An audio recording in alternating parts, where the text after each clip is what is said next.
来，乡亲继续来看其他的新闻。这件是这个通缉犯滚强来抵抗，搁来冲撞着警车。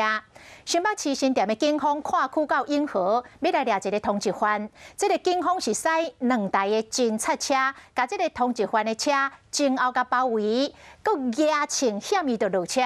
也毋过这个通缉犯无咧惊，硬甲警车弄开，弄出一条路，油门吹落。 去互走去咯，短短5秒钟，走甲无看影。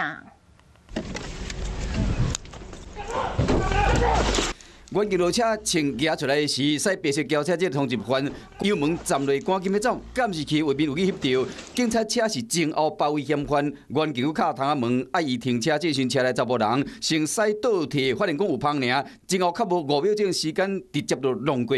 被弄的警察车正面的车门钣金拢害了，加在无人员受伤。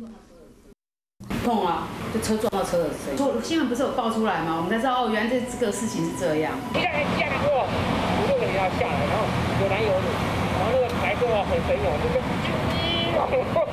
开走。 原来昨下晡1点13分，6个新店分局员警为了要抓姓王的毒品通缉犯，动员2台车到永和要抓人，除了伊车顶还有一个女性的朋友。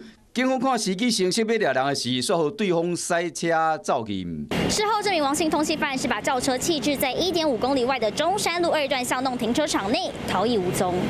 这个43岁姓王的查甫人，除了是毒品的通缉犯，还有毁损、偷摕物件、诈欺，真济前科。警方依照线索要全力抓人。 我是吴依璇，想要跟我一起看新闻吗？现在就打开华视的 YouTube 频道，按下订阅，还要开启小铃铛哦。